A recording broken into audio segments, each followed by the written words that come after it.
Olá galera, bom estar aqui novamente com vocês. Vamos para o nosso primeiro tema da primeira semana, que é Introdução aos Evangelhos. Nesse primeiro tema a gente reuniu a galera para discutir um pouco sobre o que significa o tema Evangelho, e a gente estudou um pouco, meditou, pesquisou, e a gente compartilhou o que cada um sabia a respeito desse termo, e a gente se aprofundou a entender o que seria a palavra ou esse termo Evangelho. A palavra Evangelho é uma palavra de origem grega que significa boa notícia ou boa mensagem. Essa boa mensagem é a mensagem de salvação e esperança que Jesus trouxe ao mundo e depois proclamada pelos seus apóstolos e discípulos e também difundida por gerações e gerações até o dia de hoje. Também nós podemos encontrar essa boa notícia nos livros de Mateus, Marcos, Lucas e João, que também se dá o nome de Evangelho. Nós nos engajamos também a olhar para o termo ou a palavra Evangelho e entender um pouco com amplitude, né?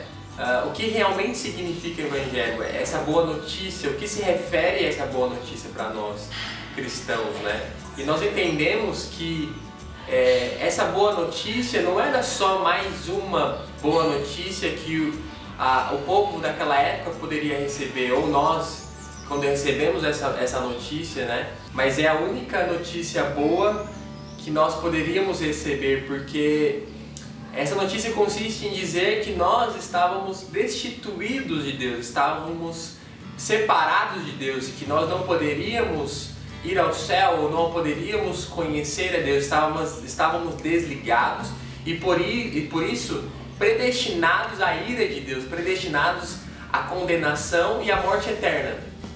E essa mensagem vem dizer também que só havia uma possibilidade do homem voltar a Deus, voltar a se reconectar, a se reconciliar a Deus. Mas era Deus então escolhendo, tendo que ir ao homem agora, tendo que ir à humanidade e se apresentar à humanidade para a salvação dessa, né? Então Jesus, ele vem ao mundo enviado pelo Pai e passa uma vida plena, uma vida sem pecado, uma vida santa, né? Uma vida incorruptível. E ele vai com essa vida incorruptível à cruz, ao madeiro. Essa é a missão de Jesus. E quando ele morre na cruz, ele morre no madeiro, ele dá a chance, pelo seu sangue, ele paga uma dívida que o homem não poderia pagar. Ele paga uma cláusula, ele paga um preço que o homem não poderia pagar. Somente Deus poderia pagar aquele preço. Então o homem é salvo por esse sangue precioso da vida do único Filho de Deus, morrendo na cruz.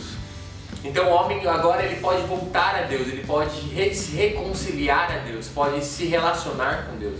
Não é mais impossível ao homem ir a Deus. O próprio Deus se fez carne em seu único Filho para redimir a humanidade para si de volta. Esse é o entendimento real. Não é que nós temos uma notícia que adiciona na nossa vida, que soma na nossa vida, mas nós temos uma notícia crucial, é a única notícia que é importante entender, é importante receber na vida. Em todas as gerações passadas, na geração atual, nós só teríamos que entender essa notícia. É uma notícia que agora não estamos predestinados à morte eterna, que não somos pessoas que não têm chance, mas agora Deus nos deu uma chance de voltar a Ele, de voltar a se relacionar com Ele. Mas não só isso, mas termos uma vida plena como Jesus teve na terra. Temos uma vida perfeita e agradável a Ele, para que nós vivamos em plenitude, vivamos da maneira que Deus nos criou para viver. Eu queria compartilhar com vocês também uma das chaves do nosso momento, do nosso estudo, que abriu algumas portas, alguns leques para a gente entender algumas coisas. E é que a ideia da fundamentação, né? Se nós queremos realmente entender como que as coisas funcionam, como que as coisas elas progridem, nós precisamos voltar às raízes e os princípios elementares de algumas ideias, né? Sempre quando nós queremos entender algo, nós não pegamos da atualidade as coisas para estudar, mas voltamos às suas raízes elementares, voltamos aos primórdios dessas ideias, aos pioneiros dessas ideias, né? Você já deve ter vivenciado algum momento na sua vida que na faculdade, no cursinho, na escola, onde quando você foi aprender uma matéria, foi aprender sobre tal assunto, o professor, alguém pediu para você não pesquisar com a referência da atualidade, mas pediu para que você voltasse aos primórdios, aos pioneiros, aos pensadores principais daquelas ideias, para que você então pudesse se fundamentar e pudesse se enriquecer a entender então como que aquele assunto, como que aquela matéria é desenvolvida, como funciona aquela matéria, como funciona tal ideia. Então nós entendemos um dos princípios elementares para o nosso desenvolvimento aqui, é que as coisas elas não funcionam do meio para o final e nem do final para o final, mas elas funcionam do início para o meio e do meio para o final. Nós precisamos entender que nós precisamos voltar às raízes de tais ideias para entender como elas funcionam, como nós vamos progredir a entender a evolução dessas ideias. Na verdade, eu queria dar para você uma ideia de que você precisa voltar à essência, voltar ao lugar original para se entender tal assunto. Eu queria dar uma palavra-chave para você, e essa palavra-chave é a palavra fundamento, que é a palavra que nós estamos falando aqui. Fundamento é a base de algo, é o princípio de algo, é as leis e as regras que regulamentam tais ideias, né? Nós podemos visualizar isso como um edifício de uma casa, é o edifício que sustenta essa casa. De uma maneira mais ampla de se entender, é algo que sustenta ideias. E onde nós queremos chegar com tudo isso? Nós queremos compartilhar com vocês uma das bases da nossa pesquisa, uma das bases dos nossos estudos, né? Que é aprender as coisas a partir do princípio, né? A Bíblia também tem o seu princípio. No Antigo Testamento, as pessoas, os meninos de Israel, eles aprendiam as escrituras a partir da Torá, que é os 5 primeiros livros da Bíblia, né? Que é Gênesis, Êxodo, Levítico, Números e Deuteronômio.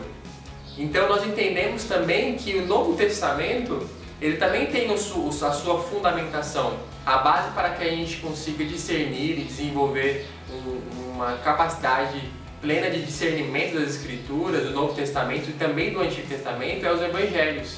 Para nós entendermos o Novo Testamento de uma forma total, nós precisamos nos ancorar no Evangelho, que é a nossa fundamentação. Mateus, o livro de Mateus, Marcos, Lucas e João. Nós podemos começar por aí e ficar aí estudando.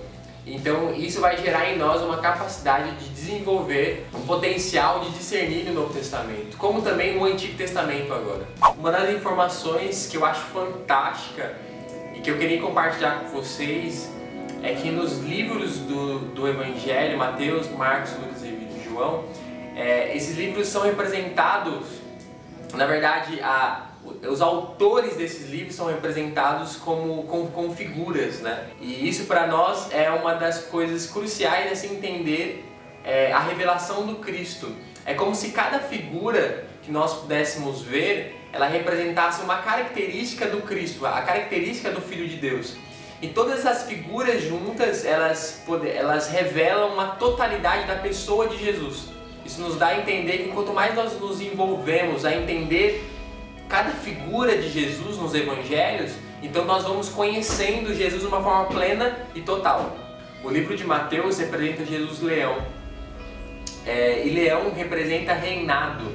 Jesus é apresentado como o Messias prometido a Israel, que vem se assentar ao trono de Davi para reinar sobre todo o povo. O Evangelho de Marcos representa Jesus Cordeiro. Jesus é apresentado como sacrifício em oferta pela humanidade. E Ele mesmo que toma a justiça de Deus e morre no lugar do homem. O Evangelho de Lucas representa Jesus homem. Jesus é apresentado nesse Evangelho como homem perfeito para ser modelo para a humanidade. E nos convida a participar dessa humanidade perfeita em Cristo Jesus. O Evangelho de João representa Jesus águia. Jesus é apresentado nesse evangelho como em sua divindade. Jesus é homem, mas nesse evangelho Jesus é apresentado como Jesus Deus. É referido como uma águia que desce dos céus e toma sua presa para si e devolve aos céus. Você provavelmente vai perguntar por que não seria melhor talvez ter um só livro com uma única história apresentando Jesus, né? Nós conseguimos perceber a preocupação de Deus em apresentar o seu Filho em diferentes ângulos para públicos diferentes. Então, por isso que nós temos um público para Mateus, um público para Marcos, um público para Lucas e um público para João. E esses públicos, essas revelações desses públicos formam o Cristo total. Você consegue entender quem Jesus é a partir dessas testemunhas, a partir dos evangelistas, quem Jesus é de uma forma total. A proposta final, a gente fez um exercício de intersecção, que era identificar alguns pontos comuns nos livros do Evangelho.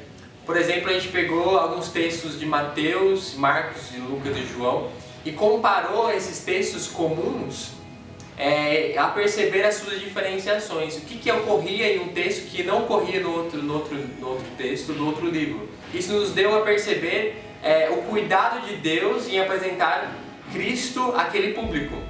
Porque talvez se ele desse algumas informações para um público que não seria relevante, aquele público talvez não entenderia e não chegaria à fé em crer no seu único Filho.